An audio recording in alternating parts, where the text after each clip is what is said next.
Hello everyone, welcome to Namdev academy YouTube channel. तो guys देखिएगा, गणित के महत्वपूर्ण प्रश्न। गाइज मेरी एक कोशिश है कि मैं 1000 प्लस क्वेश्चंस का ऐसा कलेक्शन कर दूं जो प्रीवियस ईयर एग्जाम्स में पूछे गए क्वेश्चंस हैं। चाहे वो क्वेश्चन गाइज RSMSSB ने पूछे हो, चाहे RPSC ने पूछे हो, या पुलिस या रीट एग्जाम में पूछे गए हो।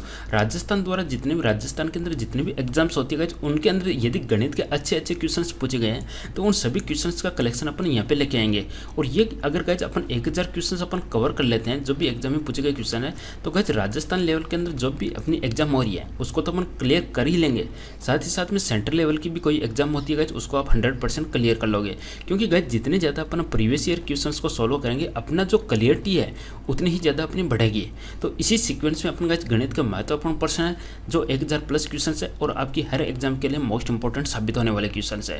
तो गाइज देखते हैं, शुरुआत करते हैं। आज के अपने पहले क्वेश्चन से शुरुआत करेंगे गाइज। टोटल अपना टारगेट है 1000 क्वेश्चंस का और आज ही अपना पहला क्वेश्चन शुरुआत करना है। तो गाइज चैनल को सब्सक्राइब कर लीजिएगा नहीं किया हो तो, और अपने खास दोस्तों को वीडियो जरूर भेजिएगा ताकि वो भी इस तैयारी के साथ में जुड़ सके। और गाइज वीडियो को लाइक करना ना भूलिएगा, चैनल को सब्सक्राइब कर लीजिएगा और बेल आइकन को जरूर दबा लीजिएगा ताकि आपको नोटिफिकेशन मिलता रहे। तो गाइज पहला क्वेश्चन देखिएगा, 4000 को 2 भागों में इस प्रकार बांटा गया कि पहले भाग को 3% और दूसरे भाग को 5% वार्षिक ब्याज पर निवेश किया गया। यदि पूरे निवेश पर एक संपूर्ण वर्ष का सरल ब्याज इतना हो तो पहले भाग की राशि ज्ञात कीजिएगा। सबसे पहले गाइज आपको यहाँ पे देखना कि किसके ऊपर इन्वेस्ट किया गया है, सरल ब्याज के ऊपर इन्वेस्ट किया गया है। और दूसरी बात आपको देखने की जो ब्याज की दर है वो बिल्कुल वार्षिक है, तो अपने को कुछ नहीं चेंज करना है। वार्षिक ब्याज दर है तो किसी प्रकार का चेंज नहीं करना है। और गाइज देखिएगा, इसके अंदर 2 भागों के अंदर इन्वेस्ट किया गया है। पहले भाग के अंदर 3% है, दूसरे भाग के अंदर 5% है। और गाइज इसको पूरे वर्ष के अंदर 144 रुपये ब्याज का मिलता है। तो गाइज मैं इसके अंदर यही राशि पकड़ूंगा। सबसे पहले यदि वो 4000 रुपये इन्वेस्ट करता है और उसको 144 रुपये ब्याज मिलता है। गाइज 4000 रुपये आप कहीं पे इन्वेस्ट कर रहे हो और आपको 144 रुपये ब्याज मिल रहे हैं, तो कितना परसेंट ब्याज मिल रहा है सबसे पहले ये निकालेंगे अपन। तो गाइज कितना परसेंट ब्याज मिलेगा तो मैं निकाल लेता हूँ गाइज 144 अपॉन में 4000 मल्टीप्लाइड बाई 100। तो गाइज 2 जीरो से 2 जीरो कैंसिल हो जाएगी, 4 का भाग यहाँ पे 10 गया, 4 का भाग यहाँ पे चला जाएगा 36 बार। ठीक है गाइज, 6 चौके 24, 4 3 12 2 14, जीरो का लिए यहाँ पे पॉइंट लग जाएगा गाइज 3.6%। तो गाइज आप 4000 रुपये इन्वेस्ट कर रहे हो, आपको 144 रुपये मिले, तो आपको गाइज कितना ब्याज मिला? आपको ब्याज मिला 144 रुपये ब्याज मिलता है। परसेंट में पूछो तो कितना परसेंट मिला आपको? परसेंट में आपको मिला 3.6%। इतना समझ में आ गया, कोई दिक्कत नहीं है। आपको कितना परसेंट ब्याज मिला गाइज? आपको 3.6% ब्याज मिला। अब देखिए गाइज, पहले भाग के अंदर उसको 3% मिलता है, तो मैंने पहले भाग में 3% रख लिया। दूसरा भाग होता है, दूसरे भाग को उसको 5% मिलता है, तो गाइज मैंने 5% रख लिया, कोई दिक्कत नहीं है।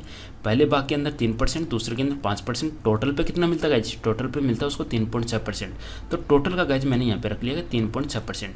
अब गाइज मैं मिश्रण वाला तरीका लगाऊंगा। यहाँ पे 5 में से 3.6 जाते हैं तो गाइज 1.4 बचता है। इसी प्रकार से 3.6 में से 3 गई तो गाइज 0.6 बचता है। गाइज आप किधर से भी घटा लीजिएगा, आपका साइन माइनस नहीं आना चाहिए। बस अब ये ध्यान में रखिएगा, हमेशा इस तरीके से आपकी पोजीशन बनेगी। एक बार बड़ी में से छोटी घटा लिया, एक बार यहाँ पे बड़ी में से छोटी को घटा लिया। गाइज पॉइंट से पॉइंट आपका कैंसिल हो जाएगा। 6 में 2 का भाग चला जाएगा 3 बार और 14 में 2 का भाग चला जाएगा 7 बार। तो गाइज यहाँ पे आपका बन गया 7:3। अब ये 4000 की राशि गाइज आप किस रेशियो के अंदर आपने डिवाइड की? आपने डिवाइड कर दी 7:3 में। ये चीज़ आपके समझ में आ गई, ये रेशियो मैंने निकाल लिया। अब गाइज आप इजीली इसको कर लोगे। 4000 को आप 7:3 में डिवाइड करते हो तो गाइज देखिएगा अनुपातों का योग कितना बनता है? अनुपात का योग बन जाता है गाइज 7 + 3 = 10 बन जाता है। टोटल राशि यहाँ पे अनुपात का योग 10 हो गया, यहाँ टोटल राशि है 4000। तो गाइज 10 = मैं 4000 कर देता हूँ। एक की वैल्यू हो जाएगी मेरे पास में 4000 अपॉन में 10 यानी 400। तो गाइज एक की वैल्यू मेरे पास में 400 आ गई। अब गाइज देखिएगा, एक की वैल्यू 400 आ गई तो यहाँ पे मैं 400 से मल्टीप्लाइड करूँगा तो मेरा आंसर आ जाएगा पहले भाग में कितना इन्वेस्ट किया। यहाँ पे गाइज मैं 400 से मल्टीप्लाइड करूँगा तो मेरे पास में आ जाएगा दूसरे भाग में कितना इन्वेस्ट किया। तो दूसरे भाग में करता है 4 3 1200, पहले भाग में करता है 7 चौक 2800। अपने से क्या क्वेश्चन पूछा गया वही अपना यहाँ पे करेक्ट आंसर हो जाएगा। यहाँ से पूछा गया पहले भाग की राशि, तो गाइज पहले भाग में वो इन्वेस्ट करता है 2800, दूसरे भाग में इन्वेस्ट करता है गाइज वो 1200। टोटल कितना गाइज 10 है, 10 को मैं 4 से मल्टीप्लाइड करूँ तो टोटल राशि कितनी है? 4000। यहाँ पे अपना आंसर आ गया, सिंपल सा है। तो गाइज यहाँ पे आपका आंसर बन जाएगा ऑप्शन नंबर बी। क्लियर है? नेक्स्ट बढ़ते हैं अगले क्वेश्चन की तरफ। ये क्वेश्चन गाइज देखिएगा, ये भी बहुत सा सिंपल है। इसमें आपको बताना कि इसकी वैल्यू कितनी आएगी। गाइज सॉल्व कीजिएगा, साथ साथ में आंसर देने की कोशिश कीजिएगा। यदि आपका क्वेश्चन सही जाता है तो इसमें देखिए गाइज 0 आ रहा है, 1 आ रहा है, 2 आ रहा है, 100 तक है। यानी ये जो सीक्वेंस है गाइज 0 से लेके 100 तक है। तो गाइज इसमें कहीं ना कहीं cos 90 भी आएगा, बिल्कुल आएगा ना, क्योंकि 0 से लेके 100 तक है तो cos 90 भी इसके अंदर आएगा। और गाइज cos 90 की वैल्यू अपन जानते हैं कि cos 90 की वैल्यू 0 होती है। अगर 0 यानी ये संख्या कहीं ना कहीं आपकी cos 90 से मल्टीप्लाइड हो रही है। cos 90 का मतलब गाइज ये संख्या आपकी 0 से मल्टीप्लाइड हो रही है, और 0 से अपन किसी भी संख्या को मल्टीप्लाइड करते हैं तो हमेशा इसकी वैल्यू 0 आती है। तो यहाँ पे आपका राइट आंसर बन जाएगा guys option number A. Clear है, आंसर बन जाएगा option number A. Next question देखते हैं गाइज, ये भी सिंपल सा क्वेश्चन है, काफ़ी सिंपल क्वेश्चन है। बस गाइज आप रेगुलरिटी बनी रहेगा, डेली बेसिस पे देखते रहेगा, हर क्वेश्चन के पीछे का कंसेप्ट आपका क्लियर होता चलेगा। इसमें देखिएगा गाइज साइन स्क्वायर 1 है, साइन स्क्वायर 3 है, साइन स्क्वायर 5 है, साइन स्क्वायर 89 तक है। अब गाइज इसके अंदर करना क्या है, देखिए गाइज टोटल 1 से लेकर 89 तक की टर्म्स है, 1 हो गई, 3 हो गई, 5 हो गई, 89 तक की टर्म्स हैं। तो कितने पद है इसके अंदर, टोटल पद कितने गाइज। तो टोटल पद निकालने के लिए मैं आप चाहो तो प्रैक्टिकल निकाल सकते हो। 1 से लेकर 89 तक है, तो 89 माइनस 1 कर दिया आपने, 88, 88 का आधा कर दिया 44, 1 बढ़ा दीजिएगा, ठीक है। या आप सिंपल सा इसमें निकाल लीजिएगा, टी एन बराबर A plus N minus 1 into D वाला फॉर्मूला लगा लीजिएगा। टी एन का मतलब गाइज लास्ट वाला पद होता है 89, टी एन की जगह मैंने 89 रख दिया, एक की जगह की पहला पद पहला पद हो गया 1 प्लस एन माइनस 1, पदों की संख्या गाइज मेरे को निकालनी की, इसके अंदर टोटल पद कितने हैं, मैंने मान लिया एन पद है तो एन माइनस 1, डी का मतलब गाइज 2 पद के बीच में डिफरेंस देखिएगा गाइज, इसको साइन स्क्वायर भूल जाएगा, एक बार आप ये देख लीजिएगा 1 3 5, तो गाइज डी डिफरेंस कितना आ रहा है, 3 में से 1 गाइज डिफरेंस आ रहा है 2, 5 में से 3 2, तो ये मैंने 2 रख दिया। अब गाइज ये 1 है, 89 में से माइनस होगा तो 88 हो गया, equal to n minus 1 into 2 का भाग चला जाएगा गाइज इसमें 44 इक्वल टू एन माइनस 1, तो गाइज ये 1 इधर आएगा तो 44 प्लस 1 इक्वल टू एन, तो गाइज एन की वैल्यू 45 हो जाएगी। ये चीज़ समझ में आ गई, इसके अंदर टोटल 45 पद है गाइज। अब देखिए गाइज इसके अंदर 45 तो पद है, तो इनके मैं जोड़े बनाऊँ तो कैसे बनाऊँगा, देखिएगा ये तो हो गए टोटल पद है, अगर मैं जोड़ों में कन्वर्ट करूँगा तो 22 तो जोड़े बन जाएंगे मेरे पास में, और एक पद मेरा बच जाएगा, ठीक है। 22 तो जोड़े बन गए, क्योंकि 22 दूना 44, 44 तो यानी जोड़ों में कन्वर्ट कर दिया, एक पद बन गया। अभी मैंने 22 जोड़े बनाए, ये मेरी संख्या कैसे बनेगी। अब ये जो गाइज साइन स्क्वायर 89 है, ये जो साइन स्क्वायर 89 है गाइज, इसको मैं किस तरीके से कन्वर्ट करूँ, कॉस स्क्वायर 1 बन जाए।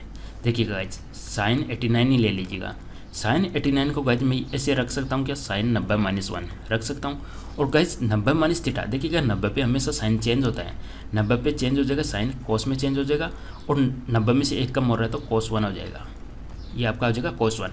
तो गाइज साइन स्क्वायर 89 की जगह कोस स्क्वायर 1 रख दिया, तो गाइज ये दोनों मिलके आपका एक वैल्यू बना देंगे, क्योंकि sine square theta plus cos square theta आपका एक बनाएगा। तो इस तरीके से गाइज आपके पास में 22 जोड़े बनेंगे, तो उन 22 जोड़ों की वैल्यू हो जाएगी 22 प्लस एक पद कौन सा बचेगा गाइज, आपका बचेगा साइन स्क्वायर 45 बचेगा, जिसका किसी के साथ में भी जोड़ा नहीं बनेगा, एक पद बचेगा जिसका किसी के साथ में भी जोड़ा नहीं बनेगा गाइज, तो ये हो जाएगा आपका साइन स्क्वायर 45। तो इस क्वेश्चन का आंसर क्या हो जाएगा, 22 प्लस साइन स्क्वायर 45, और साइन 45 की वैल्यू होती है गाइज, साइन 45 की वैल्यू होती है आपकी 1/√2, तो साइन स्क्वायर 45 की कितनी हो जाएगी, साइन स्क्वायर 45 की हो जाएगी 1/2, ठीक है। तो यानी 22 तो ये हो गई गाइज, और प्लस 1/2, तो 22 से 1/2 मेरा यहाँ पे आंसर आ जाएगा ऑप्शन बी। ये 22 कैसे है समझ गए होंगे, क्योंकि 22 जोड़े बनेंगे, जैसे कि साइन स्क्वायर 1 कोस स्क्वायर 1 का जोड़ा बन गया, और sine square theta plus cos square theta की वैल्यू 1 होती है, तो इस तरीके से जो 22 जोड़े बनेंगे, 22 जोड़ों की वैल्यू 22 हो गई, प्लस आपके पास में साइन स्क्वायर 45 है, जिसका किसी के साथ में भी जोड़ा नहीं बनता है, तो उसकी वैल्यू आ जाएगी 1/2, तो 22 सही 1/2 गाइज आपका आंसर बन जाएगा। गाइज धीरे धीरे आप रेगुलर अटेम्प्ट करोगे, हर एक क्वेश्चन आपके समझ में आने लग जाएगा। एक बार हो सकता है कि नए नए क्वेश्चन से आप लोगों ने अपन क्वेश्चन सॉल्व कराएं डायरेक्टली, तब हो सकता है कि थोड़ा बहुत आपको थोड़ा सस्पेंस रहे। ये क्वेश्चन देखिएगा गाइज, ये क्वेश्चन भी बहुत ही सिंपल क्वेश्चन है गाइज। एक समबाहुभुज के एक बहिष्कोण और एक अंतःकोण का अनुपात 1:5 है, बहुभुज में भुजाओं की संख्या ज्ञात कीजिएगा। देखिएगा गाइज हमेशा बहिष्कोण का योग की बात करूँ गाइज, जो बहिष्कोण को मैं एक्सटर्नल एंगल से रख देता हूँ गाइज, बहिष्कोणों का जो योग होता है हमेशा दिया जाता है 360 डिग्री से। हमेशा जो भी त्रिभुज है, बहिष्कोण किसको बोलते हैं, जैसे गाइज ये त्रिभुज आ गया, इसका ये बाह्यकोण, इसका ये बाह्यकोण और इसका ये बाह्यकोण, इनका जो सबका सम होता है गाइज ये बाह्यकोण होते हैं। हमेशा जो बाह्यकोणों का योग होता है, चाहे कोई भी आकृति हो, चाहे त्रिभुज, चतुर्भुज, पंचभुज, हमेशा बाह्यकोणों का योग हमेशा 360 होता है, ठीक है गाइज। तो बाह्य कोण का योग हो गया 360 और यहाँ पे कह रहा है कि एक, तो गाइज एक बाह्य कोण कितना हो जाएगा। गाइज मैं ई रख रहा हूँ, ई का मतलब यहाँ पे एक्सटर्नल रख रहा हूँ, समझ गए होंगे ई क्यों रखा मैंने, यानी एक्सटर्नल। गाइज एक बाह्य एंगल की वैल्यू कितनी हो जाएगी, एक बाह्य एंगल की वैल्यू हो जाएगी 360 अपॉन में एन। यदि एन बुझाया है तो मैंने एन का भाग दे दिया, ठीक है गाइज। इसी प्रकार से गाइज इंटरनल एंगल, यहाँ पे मैंने एस लिखा गाइज आपको समझाने के लिए, एस का मतलब सम। इसी प्रकार से गाइज जो अंतःकोण का जो सम होता है वो हमेशा दिया जाता है n-2 इंटू 180 से दिया जाता है। हमेशा इंटरनल एंगल का जो आंतरिक कोणों का योग, जैसे कि त्रिभुज का 180 होता है, तो त्रिभुज में 3 भुजाएं होती है जिसमें 3 रखिएगा, देखिएगा 3 - 2 यानी 1, 1 को 180 से मल्टीप्लाइड किया 180, तो त्रिभुज के जो अंतःकोण का योग 180 हो गया। इसी प्रकार से चतुर्भुज का निकालना है तो n की जगह 4 रख दीजिएगा, 4 - 2 यानी 2, 2 को 180 से किया 360, तो हमेशा अंतःकोणों का योग हो गया n-2 इंटू 180। तो गाइज एक अंतःकोण की वैल्यू कितनी हो जाएगी, ये n का भाग दे दीजिएगा, ठीक है गाइज। अपने को ये दे रखा है एक बहिष्कोण और एक अंतःकोण, तो गाइज एक बहिष्कोण को आप इससे डिनोट करोगे और एक अंतःकोण को n का भाग देना है, एक अंतःकोण को आप इससे डिनोट करोगे। अब देखते हैं अपना क्वेश्चन क्या है, ये चीज़ आपकी समझ में आ गई। पहले कौन सा ले रहा है, पहले ले रहा है आपका बहिष्कोण, तो गाइज एक बहिष्कोण और एक आपका अंतःकोण, समझ गए। ई का मतलब एक्सटर्नल, आई का मतलब इंटरनल, कुछ भी लिख लीजिएगा आप, हिंदी में लिख लीजिएगा चाहे। इनका रेशियो आपको दे रखा है 1/5, ठीक है गाइज। अब देखिएगा गाइज इन दोनों में भाग दे लूँ, यहीं पे भाग दे लेता हूँ गाइज, E1/I1, ये भी आपका E1/I1 है गाइज। n से n कैंसिल हो जाएगा, 180 का भाग इसमें चला जाएगा 2 बार, तो ऊपर तो गाइज मेरे पास में 2 बचेगा, नीचे मेरे पास में बचेगा गाइज n-2। कोई दिक्कत है, मैंने यहाँ से रख लिया, इसी में सोल्व कर लिया गाइज मैंने, ताकि यहाँ पे ज़्यादा स्पेस ना आए।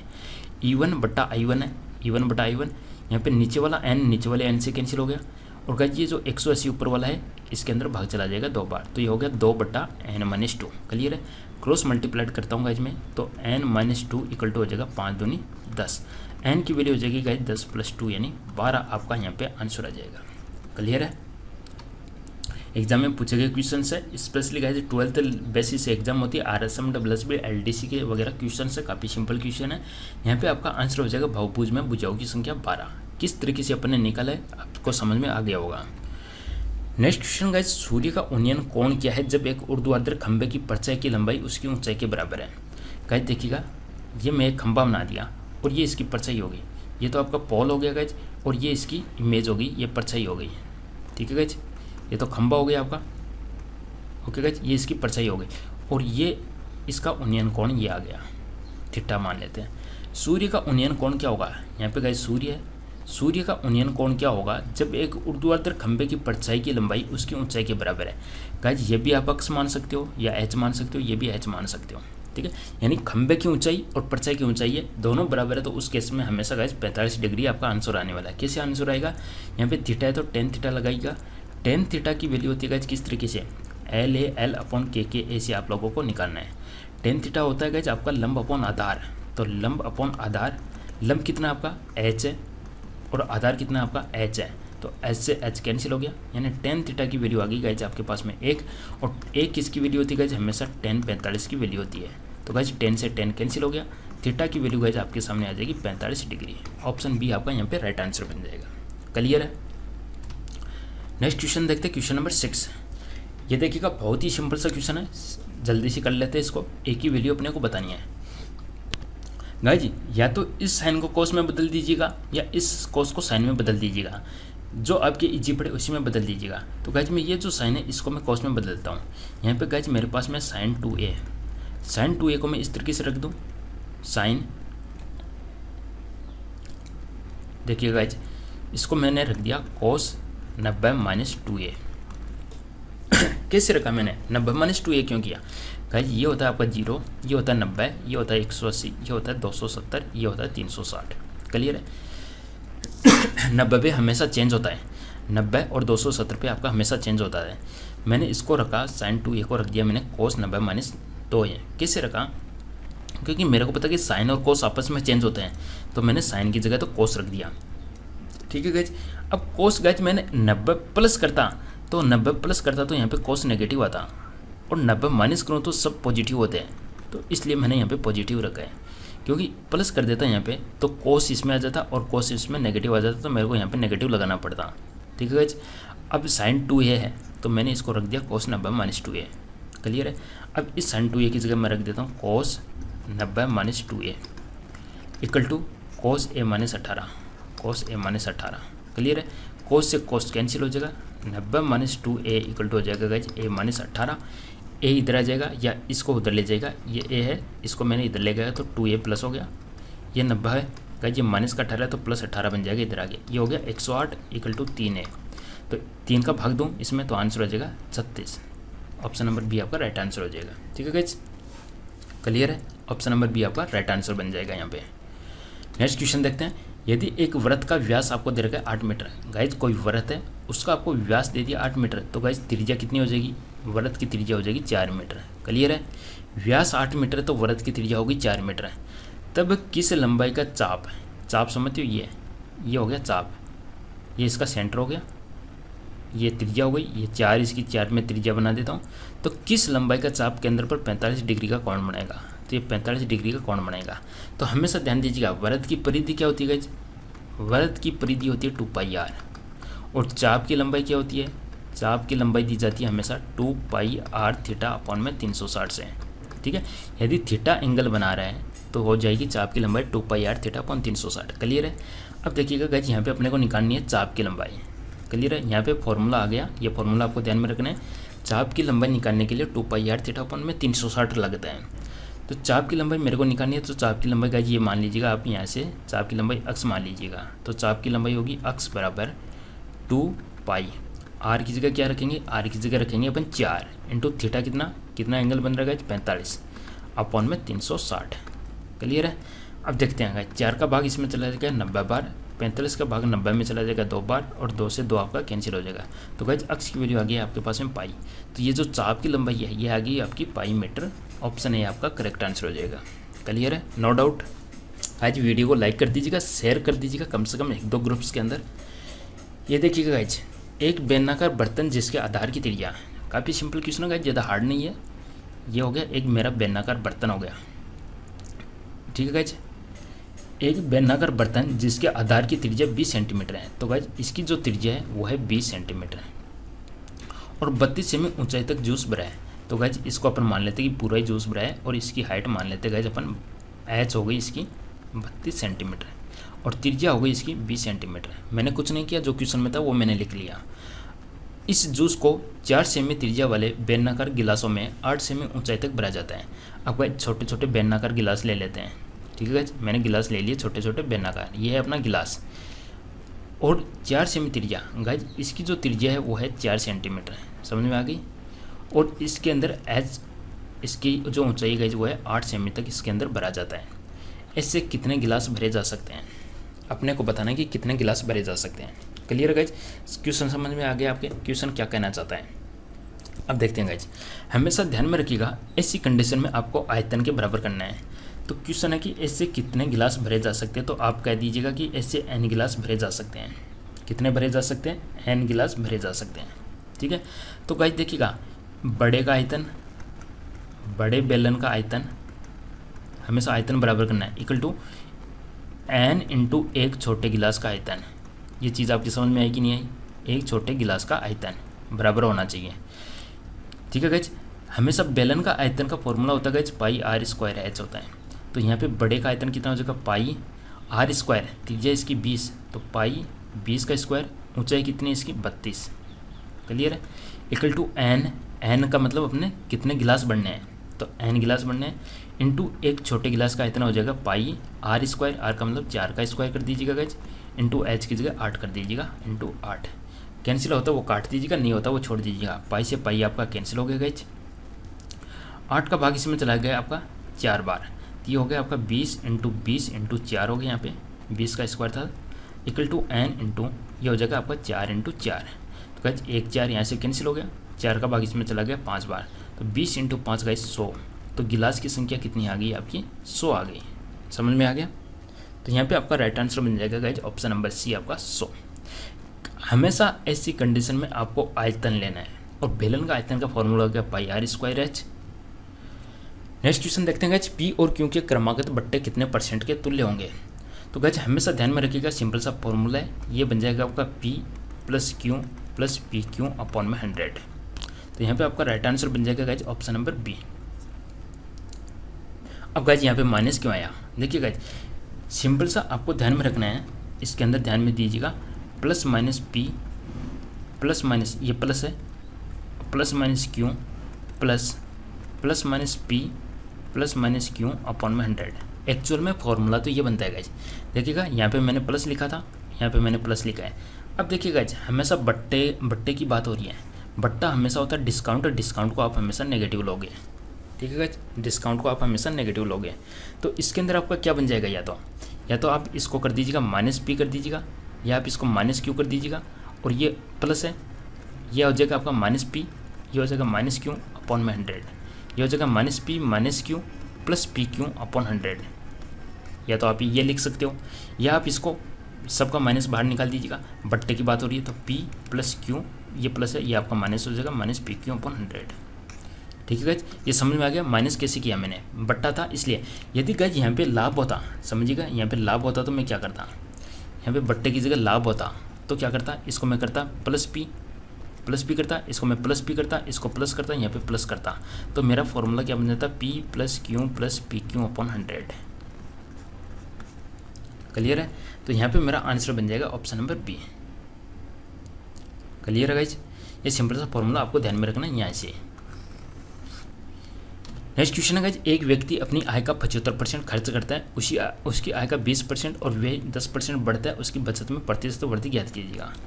सबसे पहले गाइज मान लीजिए कि उसको 100 रुपये की इनकम हो रही है, कितनी इनकम हो रही है, 100 रुपये की इनकम को मैं आई से रख देता हूँ। गाइज उसकी इनकम 100 है, एक व्यक्ति अपनी आय का 75% खर्च करता है, तो गाइज वो कितना खर्च कर दिया, उसने 75% खर्च कर दिया। अगर 75 खर्च कर दिया तो उसने कितने बचाई, सेविंग कितनी की, 100 माइनस 75 यानी 25। क्लियर है, पहले वो 100 रुपये कमा रहा है, उसमें से 75 रुपये खर्च कर रहे हैं, ऐसा का मतलब गाइज यहाँ पे सेविंग है, तो उसने 25 रुपये की सेविंग कर ली। आगे क्या कह रहा है, दूसरी स्टेप में उसकी आय 20% और व्यय 10% बढ़ता है, तो गाइज अब उसकी इनकम है 20% बढ़ जाती है, यानी इनकम हो गई अब उसकी 120, और व्यय उसका 10% बढ़ता है। पहले उसका खर्च था गाइज 75, अब उसका कितना हो जाएगा, 75 मल्टीप्लाइड बाई 10/100, ये हो जाएगा मेरे पास में 5 7 और 5 12 और 7 एक 8 82.5। तो गाइज 75 का 110% निकालूंगा तो आएगा 82.5। अब गाइज उसका खर्चा हो गया 82.5, समझ में आया। पहले 100 रुपये इनकम थी, 75 खर्च कर रहा था, 25 सेविंग, उसकी आय 20% बढ़ गई तो ये हो गया 120, 100 का 120 हो गया, क्योंकि आय 20% बढ़ती है, खर्च उसका 10% बढ़ता है। खर्च पहले 75 था, अब गाइज 10% बढ़ा दिया मैंने, तो 75 का 110 निकाला तो आता है 82.5। अब सेविंग कितनी है गाइज, दोनों का डिफरेंस निकालते हैं, 120 और 82.5 का डिफरेंस निकालूंगा तो 17.5 इधर बचेंगे, 20 उधर बचेंगे, तो यानी 37.5 गाइज अब वो सेविंग करता है। ठीक है गाइज, 37.5 वो सेविंग करता है। उसकी बचत में प्रतिशत वृद्धि बताएगा, पहले वो 25 रुपये की सेविंग करता था, अब वो 37.5 की सेविंग करने लग गया। तो हमेशा तुलना कर रहे हैं अपन 25 से, तो 25 को नीचे रख लीजिएगा, 100 से आपको मल्टीप्लाइड करना परसेंटेज के लिए। ठीक है गाइज, ये चीज़ आपकी समझ में आ गई।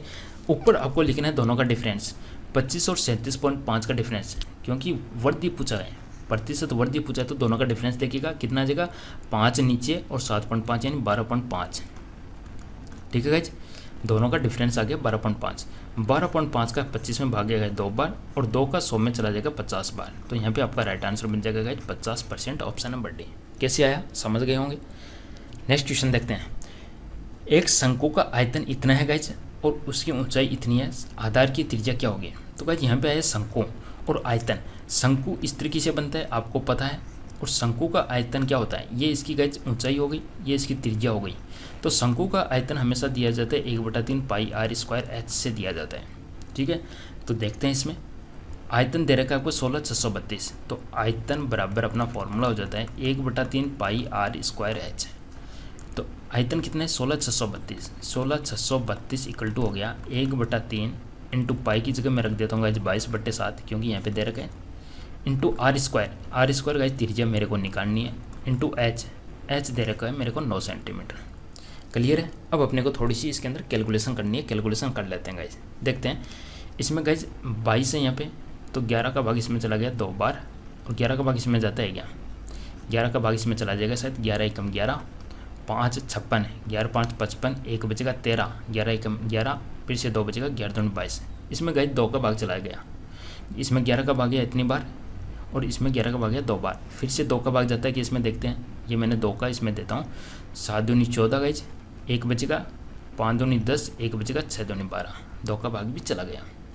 गाइज 9 का भाग जाता है कि ये और देख लेते हैं, इसमें 9 × 72 बिल्कुल जाता है गाइज, 9 का भाग इसमें चला जाएगा, 9 × 72, 3 बचेंगे 36, 9 चौक 36। तो गाइज यहाँ पे संख्या क्या बचेगी मेरे पास में, 84 बच गए, इक्वल टू यहाँ पे 1/3, नीचे क्या बचा मेरे पास में 1/7, क्योंकि ऊपर वाला तो सब कैंसिल हो गया, ×r²। अब गाइज 3 और 7 को मैं क्रॉस मल्टीप्लाई कर देता हूँ, 84 × 3 × 7 = r² बच गए। ठीक है गाइज, अब देखते हैं 84 के टुकड़े करता हूँ, तो 84 में 4, 4 दूनी 8, यानी 21 × 4 इसके टुकड़े हो गए, 21 × 4 × 3 × 7, 21 के फिर से टुकड़े हो जाएंगे गाइज, 7 × 3 × 4 × 3 × 7 = r²। अब गाइज मेरे को स्क्वायर है, यानी इसका ये स्क्वायर हटाऊँ तो इसका अंडर लेना है, तो देखिएगा 7 और 7 2 बार आ गए, तो 1 तो 7 बार आ जाएगा, 3 और 3 2 बार है तो 1 3 बार आ जाएगा, और 4 का अंडर 2 बार आ जाएगा, तो 7 21, 21 दूना 42 गाइज, ये आपका यहाँ पे राइट आंसर बन जाएगा ऑप्शन बी। ठीक है गाइज, नेक्स्ट क्वेश्चन नंबर 12 देखते हैं। 15-15 क्वेश्चन के सेट लगा लेते हैं अपन डेली बेसिस पे। गाइज यहाँ पे आपको दे रखा है कि एक घन का आयतन इतना होता है, घन के एक फलक का क्षेत्रफल कितना होगा। घन का आयतन आपको दे रखा है इतना, तो गाइज घन का आयतन, घन हमेशा इस तरीके से बनता है, ये आपको पता है, इस तरीके से आपका घन बनता है जिसकी हर भुजा सेम होती है, लंबाई चौड़ाई ऊंचाई सब उसका बराबर होता है। ठीक है गाइज, अब उसका एक पृष्ठ लोगे, तो एक पृष्ठ यानी गाइज आपने ऊपर वाली सरफेस ले ली, ऊपर वाली सरफेस ले ली, यानी उसकी लंबाई भी x है, चौड़ाई भी x है। तो गाइज आपको दे क्या रखा है, घन का आयतन हमेशा दिया जाता है गाइज भुजा क्यूब से, घन का आयतन होता है हमेशा भुजा क्यूब। तो गाइज यहाँ पे घन की भुजा अक्ष है, तो आयतन हो गया अक्ष क्यूब। तो गाइज यहाँ पे आपको अक्ष क्यूब की वैल्यू दे रखी है 128/2, ये आपको दे रखी है, यानी अक्ष क्यूब की वैल्यू आपको दे रखी है 128/2, ये तो आपको दे रखा है। क्वेश्चन पूछा गया कि एक फलक का क्षेत्रफल बताएगा, एक फलक का क्षेत्रफल का बनेगा आपका वर्ग वाली भुजा, ठीक है, और वर्ग का क्षेत्रफल होता है अक्ष स्क्वायर। तो गाइज यहाँ पे आपको अक्ष स्क्वायर की वैल्यू ज्ञात करनी है। क्वेश्चन समझ में आ गया, दे क्या रखा है और पूछा क्या है। ठीक है गाइज, अक्ष क्यूब की वैल्यू आपको दे रखी है, अक्ष स्क्वायर की वैल्यू आपसे पूछी गई है। तो गाइज इसको अपन सॉल्व करते हैं। अक्ष क्यूब बराबर, अक्ष क्यूब क्यों आया, क्योंकि घन का आयतन है, घन का आयतन हमेशा भुजा क्यूब होता है, घन का आयतन हमेशा भुजा क्यूब होता है, तो भुजा अक्ष है तो होगी अक्ष क्यूब = 128/2। गाइज 128 को मैं 64 × 2 रख दूँ क्या, 128 को मैंने 64 × 2 रख दिया। ठीक है गाइज, अब देखते हैं गाइज 64 है, तो इसको मैं किस तरीके से रखूँ, देखिए गाइज अक्ष क्यूब = 64 × ये जो 2 है गाइज, इसको मैं इस तरीके से रख दूँगा, 2 को मैंने इस तरीके से रख दिया, और ये मेरा लास्ट वाला √2 ऐसे आ गया। 64 को ऐसे कैसे रख दिया, 2 के मैंने 2 अलग अलग टुकड़े कर दिए, √2 को ऐसे रख दिया। अब गाइज ये क्यूब हटाना है, तो मैं इसका क्या रखूँगा, इसका मैं लूँगा क्यूब रूट। क्यूब रूट को इस तरीके से अपन लिखते हैं। तो गाइज 64 का तो 4 बार आ जाएगा, 4 चौक 16, 16 चौक 64, क्योंकि 64 होता है आपका 4 × 4 × 4, और क्यूब में अपन क्यूब रूट में 3 3 के पैर बनाते हैं। क्लियर है, तो 4 तो 64 का बाहर आ गया, ये 3 है तो 1 इसका बाहर आ जाएगा √2। तो गाइज अक्ष की वैल्यू आप लोगों ने निकाल ली 4/2। ठीक है, तो अक्ष स्क्वायर कितना हो जाएगा, अक्ष स्क्वायर का मतलब इसको अपन 2 बार मल्टीप्लाइड कर लेते हैं, 4/2 मल्टीप्लाइड बाई 4/2, तो 4 चौक 16 मल्टीप्लाइड √2 आपस में मल्टीप्लाइड होंगे 2, तो 16 दूनी 32 गाइज आपका आंसर बन जाएगा ऑप्शन ए। क्लियर है गाइज, समझ में आ रहा नहीं आ रहा कमेंट करके ज़रूर बताते रहिएगा, ताकि अपन डेली बेसिस के ऊपर रेगुलर सेट कर सकें। आपका कॉन्फिडेंस जाग रहा है नहीं जाग रहा, आपको मैथ आती नहीं आती, एक बार अपन ने ये सेट लगा ली गाइज 1000 क्वेश्चंस के, तो आप 100% एग्जाम क्वालिफाई कर लोगे। राजस्थान के अंदर पटवारी चुटकियों में निकालोगे, पुलिस एग्जाम बिल्कुल ऐसे ही निकालोगे गाइज। क्वेश्चन ज़्यादा हार्ड नहीं है, बस आपको लग रहे हैं गाइज बिल्कुल। ये LDC वाले क्वेश्चंस मैं लेके आया हूँ, LDC 12th बेसिस पे होती हैं। RSM WSB के द्वारा जो LDC एग्जाम के क्वेश्चन है गाइज, उनको मैंने यहाँ पे रखा है गाइज। PQ एक सीधी रेखा है, तो गाइज ये होगी PQ। और पटवारी एग्जाम तो गाइज आपकी ग्रेजुएशन बेस हो रही है, तो क्वेश्चन का लेवल भी देख लीजिएगा। गाइज PQ एक सीधी रेखा है जिसकी लंबाई 13 इकाई है, इसकी गाइज जो लेंथ है वो 13 आपको दे रखी है। यदि P के निर्देशांक 2 और 5 है गाइज, इस P के निर्देशांक हो गए 2 और 5, और गाइज इस क्यू के निर्देशांक अक्स और -7 हैं, इसके हो गए अक्स और -7। क्लियर है। अक्स की वैल्यू याद कीजिएगा। सिंपल सा फॉर्मूला गाइज यहाँ पे लगता है, यदि दो बिंदु के बीच में आपको दूरी निकालनी है, दूरी यानी डी यानी डिस्टेंस, दूरी हमेशा दी जाती है गाइज x2 - x1 का whole square plus y2 - y1 का होल स्क्वायर का अंडर से दी जाती है। ये x1 y1 क्या है, तो गाइज ये p है, p के निर्देशांक आप x1 y1 मान लीजिएगा, q के निर्देशांक आप x2 और y2 मान लीजिएगा, तब आपका ये फॉर्मूला लगता है। क्लियर है, समझ में आ गया। तो गाइज दूरी आपको दे रखी है 13, तो इधर गाइज मैं रख देता हूँ 13 = अंडर x2 - x1। तो गाइज यहाँ पे आपका है x2 क्या है, x -2, ये हो जाएगा आपका x -2 का होल स्क्वायर प्लस y2 कितना है, y2 आपका -7, तो -7 माइनस y1 कितना है 5, तो ये हो गया -5 का होल स्क्वायर। क्लियर है गाइज। इस अंडर को हटाने के लिए मैं इसका स्क्वायर कर दूँ क्या, इस अंडर को हटाने के लिए इसका स्क्वायर कर दिया, या दोनों तरफ मैं स्क्वायर कर देता हूँ, तो इसका स्क्वायर करता हूँ तो 100 गुणित हो जाएगा, और इधर वाले का स्क्वायर करता हूँ तो ये अंडर हट जाएगा। ये हो गया मेरा x -2 का होल स्क्वायर प्लस 7 और 5 हो गए -12 का स्क्वायर करता हूँ तो गाइज 144 बन जाता है। अब गाइज ये 144 169 में से आके घट जाएगा, यानी 25 बचेगा x -2 का होल स्क्वायर।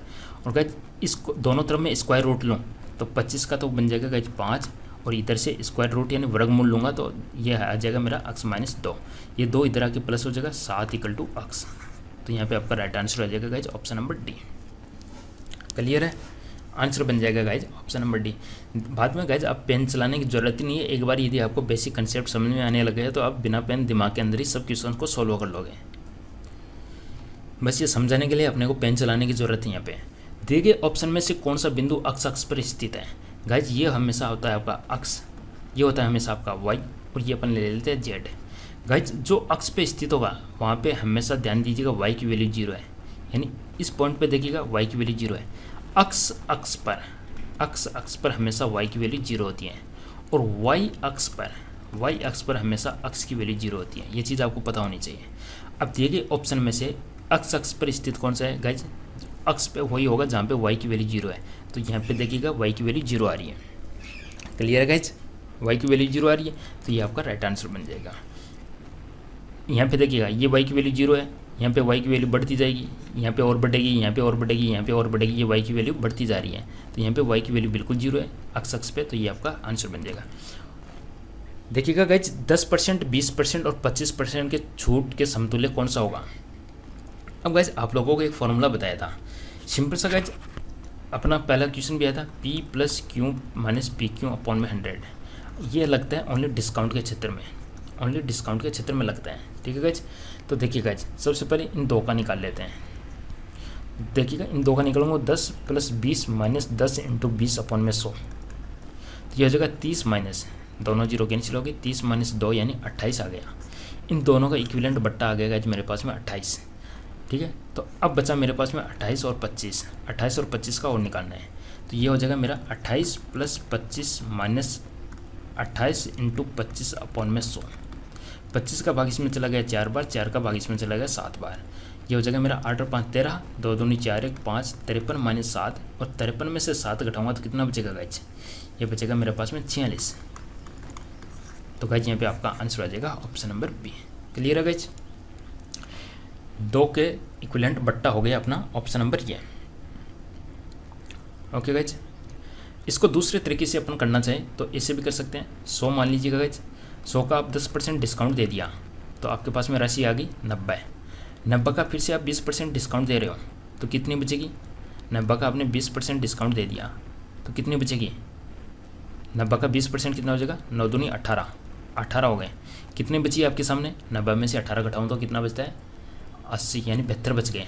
अब 72 का मैं 25% और देता हूँ तो गाइज 72 का 25% कितना हो जाएगा, 72 × 25/100। 25 का गया 4 बार, 4 का इसमें चला जाएगा 18 चौक 72, 18 चौक 72 हो जाएगा। ये हो गया 18। ठीक है गाइज, अब इन सबको मैं जोड़ लेता हूँ, सबको जोड़ लेता हूँ मैं, 18 18 36 10 46। तो गाइज आप चाहो तो डायरेक्ट ऐसे भी निकाल सकते हो, समझ में नहीं आया दोबारा से देख लीजिएगा। 100 रुपये लिए आपने, पहला डिस्काउंट आपने दिया 10% दे दिया, राशि कितनी बची, 100 का 10% दे दिया तो कितनी बची 90। 90 का 20% डिस्काउंट दे रहे हो तो 20% कितना होगा, 90 का 20, 9 दूनी 18। फिर आप 25% दे रहे हो 90 का 20% यानी 18 आपने दे दिया, फिर से शेष कितना बचा आपका, 90 में से 18 गए 72, 72 का 25% डिस्काउंट दे रहे हो फिर से, तो 90 का 25%, 72 का 25 दोगे तो 18 बचेगा। तो गाइज ये हो गया आपका टोटल डिस्काउंट हो गया आपका 46%। चाहो तो आप ऐसे भी इसको निकाल सकते हो, ठीक है गाइज। तो गाइज ये था अपना आज का पहला ही सेट था। पसंद आया गाइज लाइक ज़रूर कीजिएगा, ताकि आप पता चले क्या आप रेस्पॉन्स दे रहे हो, ताकि अपन रेगुलर इसी तरीके से 1000 क्वेश्चंस की सीरीज़ को कंटिन्यू कर सकें। वीडियो को लाइक कर दीजिएगा, चैनल को सब्सक्राइब कर दीजिएगा। Thank you for watching.